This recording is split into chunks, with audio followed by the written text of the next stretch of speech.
Olá, sou Jaime Troiano, mais uma vez com vocês para mais um capítulo do nosso Marcas e Divãs. Eu estou gravando esse vídeo, pessoal, no dia 30 de março. Eu acho que nós estamos no momento em que a pandemia parece que se não acabou, está acabando, né?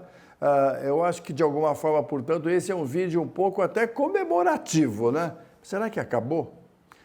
Talvez do ponto de vista estatístico, do ponto de vista sanitário, a coisa está evoluindo bem. Mas eu queria voltar a alguma coisa que aconteceu há 100 anos atrás com a gripe espanhola, a terrível gripe espanhola de 18 a 19 do século passado, né? 50 milhões de pessoas morreram no mundo e no Brasil muitas. São Paulo, aliás, foi o estado e a cidade mais atingida pela gripe espanhola. Por que eu estou falando disso? Porque eu me lembro muito bem da minha mãe me contar o que foi aquele período. Ela era uma criança ainda, mas viveu esse luto de uma forma muito intensa, coisas que ela contava que hoje me arrepiam quando eu me lembro, né? E ela foi contando também de que esse processo, depois da gripe espanhola, deixou alguns sinais. Demorou para esses sinais se apagarem, né? Foram coisas que foram ficando, algumas se acabaram, outras não se acabaram, né? Bom, se de fato a pandemia hoje acabou ou não acabou, eu deixo isso para os médicos, para os sanitaristas, para os infectologistas. Aliás, poucas vezes eu tinha ouvido falar tanto de infectologistas como todos nós.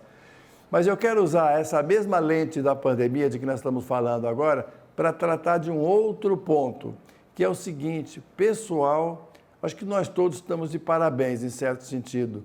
O que a pandemia acabou mostrando para nós todos foi a nossa fantástica capacidade de resistência, a nossa fantástica capacidade de ser resiliente e voltar a ser o que nós éramos hoje, como nós éramos algum tempo atrás.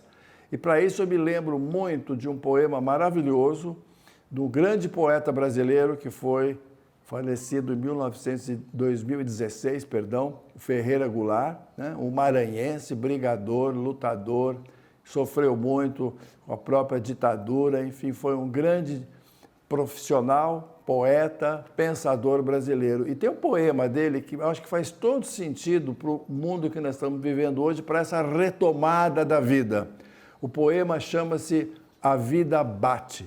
Faço questão de ler para não cometer nenhum tipo de deslize. Diz o poema, um pedaço pelo menos, o seguinte: não se trata do poema e sim do homem e sua vida. A mentida, a ferida, a consentida vida, já ganha e já perdida e ganha outra vez.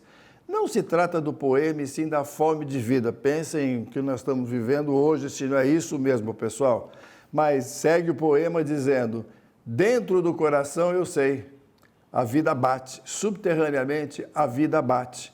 Em Caracas, no Harlem, em Nova Delhi, sob as penas da lei, em teu pulso a vida bate. E é essa clandestina esperança, misturada ao sal do mar, que me sustenta esta tarde, debruçado à janela do meu quarto, em Ipanema, América Latina. Bom, pessoal, quando eu leio esse poema, eu vejo que ele está retratando algo que nós vivemos e reconquistamos muito bem. Olha, eu diria o seguinte: lógico que o luto da pandemia não foi curado ainda. Luto não se cura da noite para o dia. Aliás, se eu não tiver um processo de luto bem equacionado, eu fico com sinais para o resto da vida. Lógico que alguns sintomas ficaram do ponto de vista fisiológico, alguns até que me parece que demoram um pouco mais para sarar. De tudo fica um pouco sempre. Aliás, dizia o Drummond, de tudo fica um pouco, né? Fica um pouco no teu queixo, no queixo da tua filha e assim por diante. Mas o que é importante, nós reconquistamos o direito de voltar a ser nós mesmos. Mesmos pecados, as mesmas virtudes, as mesmas brigas de trânsito, as mesmas discussões de condomínio, as mesmas discussões de pais e mães com o filho, tudo isso voltou e voltou do lado bom e do lado ruim, do lado luz, do lado sombra. Nós voltamos a ser nós mesmos, pessoal. Quem tinha a ilusão de que a pandemia ia criar um outro ser humano diferente, generoso, bonzinho, sabe que não é bem assim. Nós voltamos a ser aquilo que nós somos de verdade, né? Então, de certo sentido, adeus às ilusões, mas por outro lado, bem-vindo o nosso retorno a essa fase maravilhosa da nossa resiliência, dessa capacidade fantástica que nós, seres humanos, temos de reconquistar o nosso direito de estar aqui mais uma vez. Até a próxima, pessoal!